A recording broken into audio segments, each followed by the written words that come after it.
Hello and welcome जितने भी हमारे शिक्षक साथी हो जो बीपीएससी ट्री 2.0 का एग्ज़ाम देंगे, सोशल साइंस से चाहे और भी जो भी सब्जेक्ट से देंगे उनके लिए ये बहुत ही इंपॉर्टेंट सेशन है। मैं 40 नंबर का स्पेशल लेकर आता हूँ हिस्ट्री, कभी ज्योग्राफी, कभी पॉलिटी, कभी इकोनॉमिक्स का। ये जो है आपका अगर जो 40 नंबर का पेपर होता है कॉमन, उसमें भी बहुत यूजफुल रहेगा। साथ ही साथ अगर किन्हीं का जो है पॉलिटी होगा, हिस्ट्री पॉलिटी होगा, उसमें यूजफुल आ जाएगा। 11-12 में जिनका केवल पॉलिटी होगा उसमें यूजफुल होगा। तो ये सेशन बहुत इंपॉर्टेंट है, इसको आप ज़रूर देखिएगा। 40 नंबर का मैं ऐसा कलेक्शन लेकर आता हूँ जो यूनिक कलेक्शन हो क्वेश्चन का। ठीक है, तो ज़रूर देखिएगा और अपने साथियों में शेयर कीजिएगा, इसको अच्छे से बनाइएगा, बहुत मायने रखेगा ये 40 नंबर का क्वेश्चन जो है आपका। ठीक है, 40 नंबर के कॉमन पेपर में भी काम आ जाएगा। आपका जो अगर रिलेटिव सब्जेक्ट है तो भी काम आ जाएगा, 11-12 में रिलेटिव सब्जेक्ट है तो भी काम आ जाएगा। इसके बाद कोई और भी एग्ज़ाम दीजिएगा आप पूरे इंडिया लेवल पे तो उसमें भी काम आ जाएगा, क्योंकि आपको पता होगा सोशल साइंस जो है इंडिया के लगभग हर एग्ज़ाम में पूछा ही जाता है। तो ज़रूर देखिएगा और अपने साथियों में शेयर कीजिएगा। और मैं फिर से एक बार बताना चाहता हूँ कि अगर अभी तक चैनल से नहीं जुड़े तो जुड़ जाइए, अगर जुड़े हुए हैं तो दोस्तों में शेयर ज़रूर कीजिए। कम से कम अपने हर साथी 1-2 साथियों को शेयर कीजिए, क्योंकि आपको पता है साथियों मैं आप लोग के लिए इतना कर रहा हूँ, तो आप लोग जो थोड़ा बहुत जो है कम से कम इतना ज़रूर कीजिए कि शेयर कीजिए, चाहे जिस प्लेटफॉर्म से हो सके, व्हाट्सएप, फेसबुक, इंस्टाग्राम, आप वीडियो को शेयर जरूर कीजिए। चलिए तो स्टार्ट करते हैं। पहला क्वेश्चन जो है आज के राज्य व्यवस्था का है, मतलब पॉलिटी का है। कह रहा है कि संप्रभुता राज्य की पूर्णता है, यह किसने कहा था? तो ये जो है आपके एक विद्वान थे, फ्रांस के थे, जीन बोदान ने कहा था। ठीक है, जीन बोदान ने कहा था कि संप्रभुता क्या है? राज्य की पूर्णता है। चलिए, और थोड़ा बता देता हूँ कि किस बुक में जो है इन्होंने कहा था इसको। तो ये हो जाता है 6 बुक कंसर्निंग रिपब्लिक में जो है संप्रभुता शब्द का सबसे पहले प्रयोग भी किया था उसने। ठीक है, आगे कह रहा है कि पंचायत समिति के प्रधान का चुनाव कौन करते हैं? तो इसका आंसर क्या हो जाएगा आपका? ऑप्शन नंबर सी, पंचायत समिति के सदस्य। ठीक है, ध्यान रखिएगा। भारतीय संविधान के अनुच्छेद 243 बी में पंचायत के 3 स्तरों का प्रावधान है, आपको पता होगा। ठीक है, और जो है इसके बारे में क्या बताया जाए, किसी राज्य की जनसंख्या अगर 20 लाख से अधिक होती है तो वहाँ पंचायत के 3 स्तर कार्य करते हैं। देखिए, जैसे कुछ आप जाइएगा नॉर्थ ईस्ट वगैरह के राज्य में जाइएगा, जैसे आपका जो 7 सिस्टर वाला राज्य हो गया, उस समय जाइएगा तो 3 स्तर का नहीं है। ठीक है, पंचायत 2 ही स्तर का है। ठीक है, तो वहाँ पे क्यों? क्योंकि वहाँ का जो है बहुत राज्यों का जनसंख्या 20 लाख से कम है। जहाँ 20 लाख से ज़्यादा जनसंख्या वहाँ पे पंचायत स्तर कितना? 3 स्तर का होता है। गाँव लेवल पर ग्राम पंचायत, पंचायत लेवल पे आपको पता होगा, अति ब्लॉक स्तर पर पंचायत समिति, और जिला स्तर पे जो है आपका जिला पार्षद जो है आपको पता ही होगा, जिला पंचायत उसको बोला जाता है। चलिए,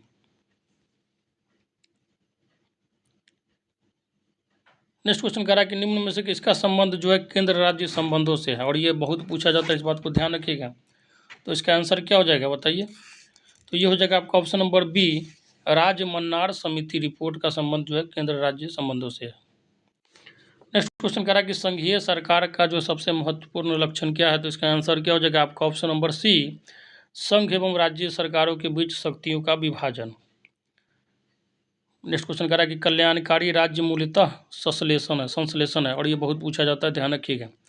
ठीक है, इसमें अक्सर गलती भी करते हैं, तो ध्यान रखिएगा क्या हो जाएगा? उदारवाद और समाजवाद का ऑप्शन नंबर ए हो जाएगा। नेक्स्ट क्वेश्चन कह रहा है कि संसद में भारतीय राष्ट्रपति पर महाभियोग जो है क्या है? तो ये हो जाएगा आपका ऑप्शन नंबर बी, अर्ध न्यायिक प्रक्रिया है। क्या है? अर्ध न्यायिक प्रक्रिया। भारतीय संविधान के अनुच्छेद 61 में महाभियोग की प्रक्रिया का उल्लेख है। देखिए, महाभियोग जो है राष्ट्रपति पे कैसे लगाया जा सकता है? राष्ट्रपति को आप किसी भी तरीके से नहीं हटा सकते एक्सेप्ट महाभियोग लगा के। महाभियोग का मतलब होता है कि जब राष्ट्रपति संविधान के दायरे में रह के नहीं काम कर रहे हों और संविधान के दायरे से बाहर जाके कुछ काम कर रहे हों, तो उस स्थिति में जो है महाभियोग लगा सकते हैं। महाभियोग लगाने का नियम बता देता हूँ। महाभियोग संसद जो है प्रस्ताव जो है संसद के किसी भी सदन में लाया जा सकता है। आपको पता होगा संसद में 2 सदन होता है, लोकसभा और राज्यसभा। तो आप किसी भी सदन में जो है महाभियोग ला सकते हैं राष्ट्रपति के खिलाफ। जिस सदन में पहले यह प्रस्ताव लाया जाता है उस सदन का कम से कम 1/4 सदस्यों का हस्ताक्षर जो है होना ही चाहिए। ठीक है, महाभियोग लाने से पूर्व 14 पूर्व जो है दिन इसका जो है राष्ट्रपति को सूचना देनी होती है, इस बात को ध्यान रखिएगा। चलिए, और क्या होता है? तो अर्ध न्यायिक प्रक्रिया। आगे कह रहा है कि केंद्र और राज्यों के बीच शक्तियों के वितरण के लिए भारत का संविधान 3 सूचियों को प्रस्तुत करता है। निम्नलिखित अनुच्छेदों में से कौन से अनुच्छेद शक्तियों के वितरण को विनियमित करते हैं? बताइए। तो ये हो जाएगा आपका ऑप्शन नंबर ए, अनुच्छेद 245 तथा अनुच्छेद 246। आगे कह रहा है कि किस देश के बारे में यह कहा गया है कि यहाँ कोई संविधान नहीं है, तो इसका आंसर क्या हो जाएगा आपका option number D, great Britain के बारे में कहा गया है। और आपको ध्यान रखना है कि ग्रेट ब्रिटेन में केवल जो है आपका इंग्लैंड ही नहीं आता है, ठीक है, उसमें जो आपका नीदरलैंड वगैरह देश भी आ जाता है, हॉलैंड वगैरह। चलिए आगे कह रहा है कि निम्नलिखित में से कौन सा विषय जो है भारत में संघ सूची का नहीं है। संघ सूची का मतलब क्या होता है, तो केंद्र जो इसको कंट्रोल करती है। राज्य सूची में आपका जो है राज्य लेवल का होता है, और समवर्ती मतलब जिसमें केंद्र और राज्य दोनों का योगदान, उसको जो है समवर्ती सूची बोलता है। तो संघ सूची का विषय कौन नहीं है बताइए, तो क्या हो जाएगा इसका आंसर, तो ये हो जाएगा आपका जो है ऑप्शन नंबर डी जो हो जाएगा, शिक्षा जो विषय है संघ सूची का विषय नहीं है, ठीक है। बाकी रेल आपको पता होगा कि सेंट्रल कंट्रोल करती है, इलेक्शन प्रतिरक्षा वगैरह जो है आपका सेंट्रल के ही कंट्रोल में होता है। आगे कह रहा है कि निम्नलिखित में से कौन सा युग्म जो है सही सुमेलित नहीं है, तो इसका आंसर क्या हो जाएगा आपका option number A, Jawaharlal Nehru, marks, Gandhi and socialism. आगे कह रहा है कि राज्य के नीति निर्देशक तत्व को सामाजिक क्रांति का दस्तावेज भी कहा जाता है। संविधान का कौन सा अनुच्छेद इसकी ओर इंगित करता है, तो ये हो जाएगा आपका ऑप्शन नंबर क्या हो जाएगा, ए हो जाएगा, अनुच्छेद 38। ये तो कन्फर्म है कि अनुच्छेद 36 से लेकर 51 के बीच में ही होगा, ठीक है, लेकिन इसमें पता करना है कि कौन सा सही है, तो अनुच्छेद 38 हो जाएगा। आगे कह रहा है कि भारत के प्रधानमंत्री क्या होते हैं बताइए, कैसे बनते हैं भारत के प्रधानमंत्री, कैसे होते हैं, तो नियुक्त होते हैं, ठीक है। जो निर्वाचित होता है उसी में से जो है आपका पता होगा, जो भी सांसद बनता है या जीत के जाता है जो पार्टी, उसी में से जो है क्या करते हैं, प्रधानमंत्री को नियुक्त करते हैं। अनुच्छेद 70 में इसका प्रावधान है कि प्रधानमंत्री की नियुक्ति जो है राष्ट्रपति करेंगे। आगे कहा कि भारतीय संविधान के निम्न में से किस अनुच्छेद के अंतर्गत मौलिक अधिकारों के प्रवर्तन का निलंबन किया जा सकता है, तो ये हो जाएगा आपका ऑप्शन नंबर ए हो जाएगा, अनुच्छेद 359 के अंतर्गत। नेक्स्ट क्वेश्चन कह रहा है कि निम्नलिखित में से कौन संसद के किसी भी सदन की कार्यवाही में सहभागी हो सकता है, और ये बहुत इंपॉर्टेंट क्वेश्चन है, ध्यान रखिएगा। ये हो जाएगा आपका अटॉर्नी जनरल, ठीक है, option number C, attorney general इसको बोला जाता है। और इसका जो वर्णन है आर्टिकल 76 में, और ये भी बहुत पूछा जाता है कि आर्टिकल 76 में किसका जो वर्णन है, तो अटॉर्नी जनरल का वर्णन है। और ये जो है समझिए कि एक तरीके से लेखा जोखा रखता है, ठीक है, कानून वगैरह का। और ये जो है संसद के किसी भी सदन में जा सकता है। हालांकि ये जो है आपका कह सकते हैं चुना हुआ नहीं है, कॉन्स्टिट्यूशनल बॉडी नहीं है एक तरीके से, ठीक है, लेकिन ये दोनों सदन में भाग ले सकता है। चलिए आगे करा कि संसदात्मक सरकार में कार्यपालिका अपने समस्त कार्यों तथा नीतियों के लिए उत्तरदायी होता है किसके प्रति, तो ये हो जाएगा आपका ऑप्शन नंबर ए, विधायिका के प्रति। आपको पता होना चाहिए कि विधायिका का काम क्या है, तो कानून यही बनाती है। विधायिका के अंतर्गत क्या आ जाता है, आपका संसद आ जाता है, जिसमें संसद का मतलब क्या होता है, लोकसभा, राज्यसभा और राष्ट्रपति। तो जो कानून क्या बनाते हैं, तो यही तीनों मिलकर बनाते हैं। और कानून को लागू कौन करता है, तो कार्यपालिका करता है, जिसमें अपने मंत्री आ जाते हैं, मंत्री संतरी लोग आ जाते हैं।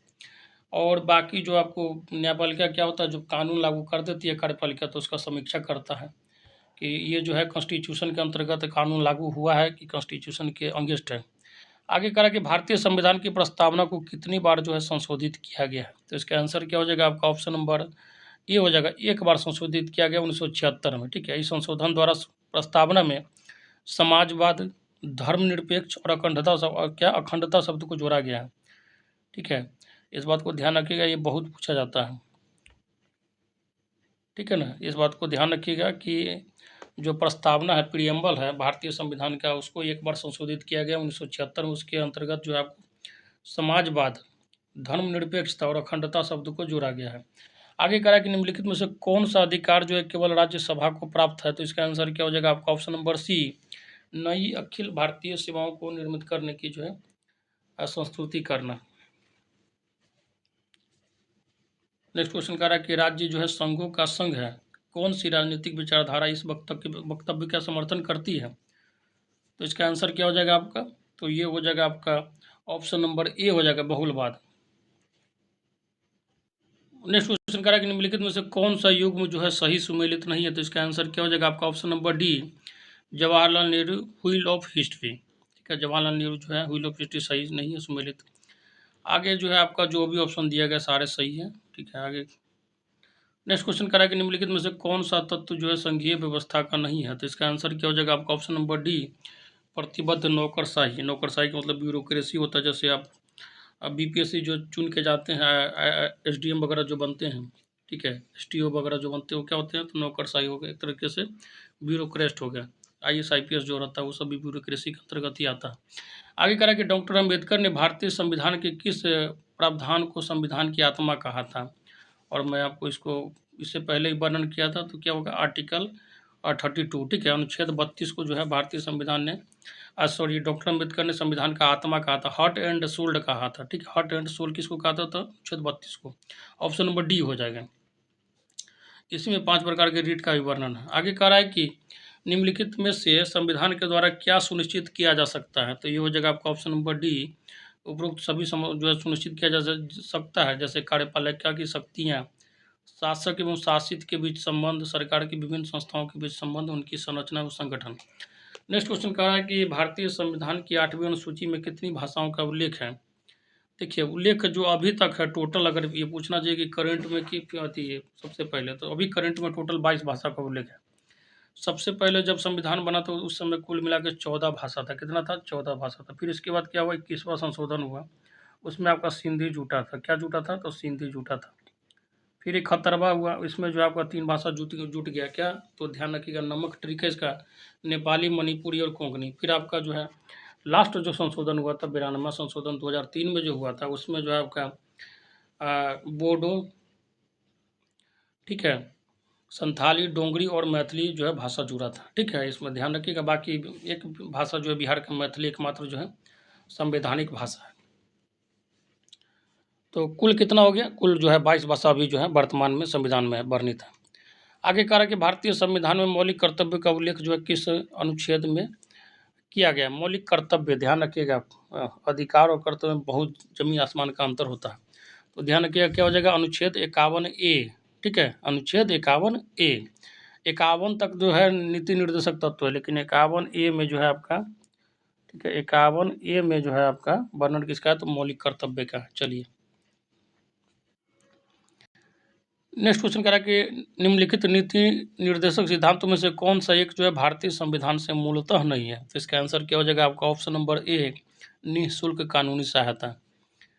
आगे कह रहा है कि 74वां संविधान संशोधन के अनुसार संविधान में स्थानीय शहरी निकाय के प्रशासन के लिए कौन सी अनुसूची जोड़ी गई है?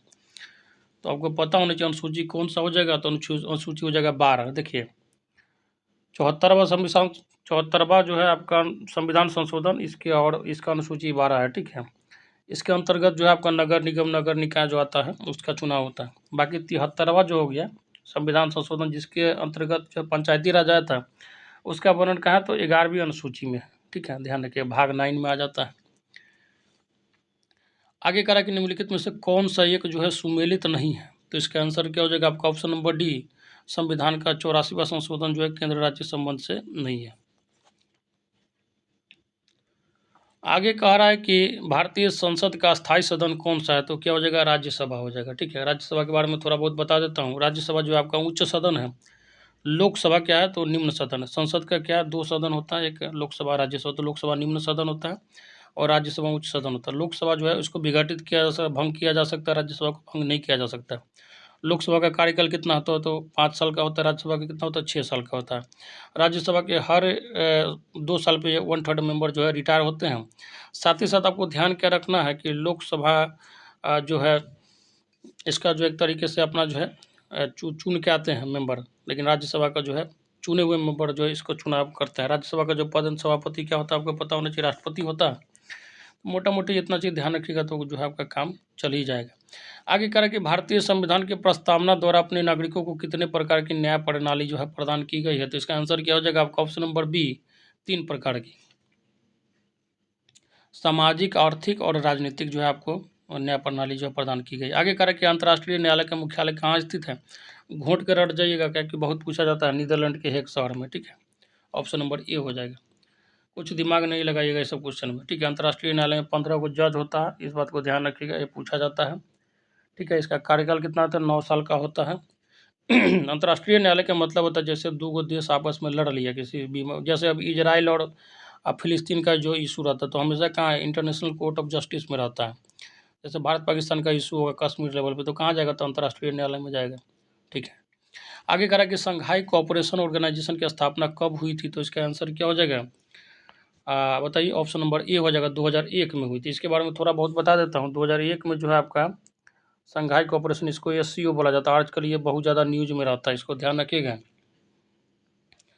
इसका स्थापना कब हुआ, तो 2001 में है। ठीक है, ये जो है आपका अंतर सरकारी अंतर्राष्ट्रीय संगठन है। और इसके अंतर्गत जो देश का है मोटा मोटी बता देता हूँ। देखिए, भारत हो गया आपका, भारत का दुश्मन जो है पाकिस्तान है। दुश्मन तो नहीं कह सकते हैं, क्योंकि दुश्मन भी अपने लेवल का हो तो मज़ा आता है। चाइना हो गया, रूस हो गया, उज्बेकिस्तान हो गया, कजाकिस्तान हो गया, किर्गिस्तान हो गया, तजाकिस्तान है। 4 प्रकार का स्थान है। बाकी आपको भारत का जो है जितना लफुआ कंट्री है भारत के अगल बगल में, चाइना हो गया, पाकिस्तान हो गया, रूस तो अपना भाई है। ठीक है, 4 ये हो गए, और 4 हो गया का स्थान वाला। ठीक है, और एक जो है इधर आके हाल ही फिलहाल में ईरान भी शामिल हुआ है। ठीक है, ध्यान रखिएगा इसमें। चलिए आगे जो करा कि क्वेश्चन नंबर, इसका आंसर तो आप ये हो जाएगा। आगे करा कि संसदीय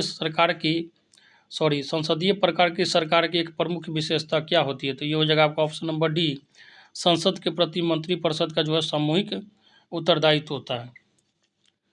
आगे कह रहा है कि कोई नई अखिल भारतीय सेवा किस प्रकार शुरू की जाती है, बताइए। बहुत अच्छा क्वेश्चन है। जैसे नई अखिल भारतीय सेवा का मतलब हो गया, जैसे कोई नया जो है आपका पीसीएस जो है करना शुरू करना है। ठीक है, तो कैसे करेंगे, तो ये हो जाएगा आपका अनुच्छेद जो है संविधान के अनुच्छेद 312 के अंतर्गत जो है संकल्प पारित करके।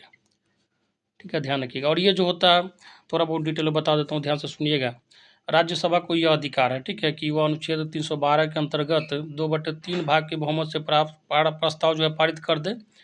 ठीक है, और उस पारित प्रस्ताव पर संसद कानून बना सकता है। ठीक है, मेनली जो है राज्यसभा का ये काम है, ये जो है आपका नया पीसीएस वगैरह बनाने का, इस बात को ध्यान रखिएगा। चलिए नेक्स्ट क्वेश्चन कह रहा है कि वित्तीय आपातकाल संबंधी प्रावधानों का उल्लेख भारतीय संविधान के निम्नलिखित में से किस अनुच्छेद में, एकदम घोट के रट जाइएगा इसको, किस अनुच्छेद में है बताइए। तो ये हो जाएगा आपके जो है अनुच्छेद 360 में हो जाएगा। वहीं आपसे अगर पूछा जाए राष्ट्रीय आपातकाल कब कितने अनुच्छेद में लगता है, किस अनुच्छेद के अंतर्गत, तो 352 के अंतर्गत लगता है।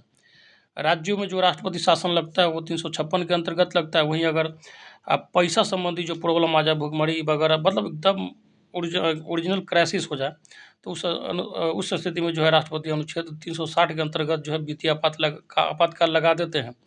हालांकि भारत के अंतर्गत जो है ऐसा अभी कभी तक नहीं हुआ है कि अनुच्छेद 360 जो है लागू हुआ है। मतलब मोटा मोटी हम लोग को खाने पीने का जो है सामान मिल ही जाता है किसी भी सिचुएशन में। आगे कहा कि भारतीय संविधान की किस अनुसूची में राज्यों व केंद्र शासित प्रदेशों और उनके अधि क्षेत्रों की सूची शामिल है, तो इसका आंसर क्या हो जाएगा आपका ऑप्शन नंबर सी, पहली में। नेक्स्ट क्वेश्चन कह रहा है कि चुनाव सुधार की प्रक्रिया में सर्वप्रथम किस भारतीय राज्य के विधानसभा चुनाव में वीवीपैट का प्रयोग किया गया था, तो इसका आंसर क्या हो जाएगा आपका ऑप्शन नंबर डी, नागालैंड में। नेक्स्ट क्वेश्चन कह रहा है कि भारतीय संविधान में मौलिक अधिकार किस संविधान से अंगीकार किए गए हैं। मौलिक अधिकार जो आपको पता होना चाहिए संयुक्त राज्य अमेरिका के संविधान से लिया गया है, तो ये हो जाएगा आपका ऑप्शन नंबर सी हो जाएगा।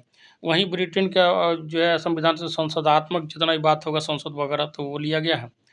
सोवियत संघ जो आपका रूस से लिया गया है मौलिक कर्तव्य, आयरलैंड से नीति निर्देशक तत्व लिया गया है। आपातकाल जो भी संबंधी होगा उसका जो है जर्मनी से लिया गया है। तो ये सब चीज़ जो है आप ध्यान रखिएगा। कनाडा से जो है आपका संघात्मक विशेषता लिया गया, जैसे अवशिष्ट शक्तियाँ जो केंद्र के पास नियुक्ति होती है रहती है, वो कनाडा से लिया गया है। ऑस्ट्रेलिया से जो है आपका प्रस्तावना की भाषा लिया गया है। समवर्ती सूची का जो प्रावधान जो है ऑस्ट्रेलिया के संविधान से लिया गया। आगे कह रहा है कि भारत के प्रथम लोकसभा की अवधि निम्न में से कौन थी, तो इसका आंसर क्या हो जाएगा आपका ऑप्शन नंबर ए हो जाएगा, अप्रैल 1952 से लेकर अप्रैल 1957 तक। नेक्स्ट क्वेश्चन कह रहा है कि एकात्मक राज्यों में डैश सरकार सभी सरकारी कार्य करती है, तो इसका आंसर क्या हो जाएगा आपका ऑप्शन नंबर बी, केंद्र हो जाएगा। साथियों मैं एक बार फिर से आप लोग के लिए बोलना चाहूँगा कि आप लोग के 6 to 8 पे जो पीडीएफ का काम बहुत तेज़ी से चल रहा है सोशल साइंस और साइंस का, और बहुत जल्दी जो आप लोग का पीडीएफ बनकर तैयार हो जाएगा, जो कि आपका सिलेबस है। 9th-10th का जो है सोशल साइंस और साइंस का पीडीएफ बन चुका है। अगर आपको चाहिए तो आप जो है जो नंबर दिया गया उस पर मैसेज कर कीजिएगा। कृपया करके कॉल नहीं कीजिएगा, क्योंकि कॉल बहुत आता है तो थोड़ा उठाने में असुविधा होता है। ठीक है, और हमारे पास उतना मेंबर टीम है नहीं, ठीक है, जो आप फ़ोन उठाते रहें। ठीक है, तो आप लोग कृपया करके मैसेज कीजिएगा, जो है भी होगा आपका रिप्लाई दे दिया जाएगा इंस्टेंट। ठीक है, बाकी जो है आप लोग तैयारी करते रहिए। कॉमन प्रैक्टिस जो 40 नंबर का उसका भी मैं 23 प्रैक्टिस सेट करवा चुका हूँ। साथ ही साथ आपका जो है हिस्ट्री, ज्योग्राफी, पॉलिटी 9th का जो है ऑलमोस्ट सिलेबस खत्म है, इकोनॉमिक्स वगैरह। साइंस में केमिस्ट्री स्टार्ट हुआ है आपका जो है बहुत जल्दी। केमिस्ट्री और बायोलॉजी में 3 चैप्टर हो चुका है, उसको ख़त्म करके फिजिक्स में जो है हाथ लगाया जाएगा। तो साइंस भी मोटा मोटी कंप्लीट हो जाएगा। उसके बाद जो है हिंदी और मैथ्स का मेरा टारगेट है बहुत जल्दी जो आप लोग का जो है जिस हिसाब से मैं चल रहा हूँ आप लोग का जो है सिलेबस ख़त्म कर दिया जाएगा। तो आप घबराइए नहीं, बस देखते रहिए और तैयारी करते रहिए। नेक्स्ट क्वेश्चन कह रहा है कि किसी राजनीतिक दल को राष्ट्रीय पार्टी के रूप में मान्यता प्राप्त करने हेतु कम से कम 3 अलग अलग राज्यों में लोकसभा की सीटों का कितना प्रतिशत जीतना अनिवार्य है। तो इसका आंसर क्या हो जाएगा आपका? ऑप्शन नंबर ए हो जाएगा 2%। देखिए मैं इसको बताना चाहता हूँ, समझिए बात को। जैसे मान के चलिए अभी जनता दल यूनाइटेड है और ये जो है राष्ट्रीय लेवल का पार्टी बनना चाहती है, तो क्या होगा? जो लोकसभा का चुनाव होगा, लोकसभा का मतलब आपको पता होना चाहिए जिस चुनाव से प्रधानमंत्री बनते हैं, मतलब सांसद वगैरह चुन के जाता है, ठीक है। और आपको विधानसभा का चुनाव क्या होता है, तो राज्य लेवल पर होता है जिससे मुख्यमंत्री वगैरह बनते हैं, ठीक है। विधानसभा का उसमें क्या बनते हैं, उससे विधायक बनते हैं। तो लोकसभा का जो चुनाव होता है 3 अलग अलग राज्यों में जो है अगर वो पार्टी 2% से ज़्यादा सीट ले आती है, ठीक है। तो जैसे मान के चलिए 60 सीट है किसी राज्य में, किसी राज्य में लोकसभा का सीट, जैसे बिहार में कितना है 40 सीट है लोकसभा का, तो 2% कितना हो जाएगा? तो 40 से गुने 2/100 कर दीजिए और उसके बाद देख लीजिए कितना सीट आ जाएगा।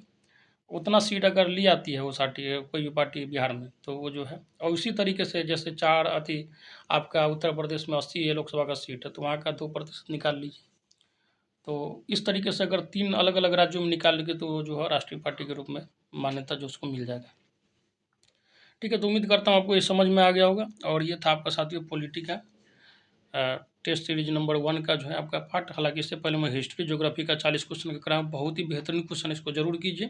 किसी भी एग्जाम का तैयारी करना चाहते हैं बेस्ट क्वेश्चन है, इसको जरूर देख के जाइए। धन्यवाद।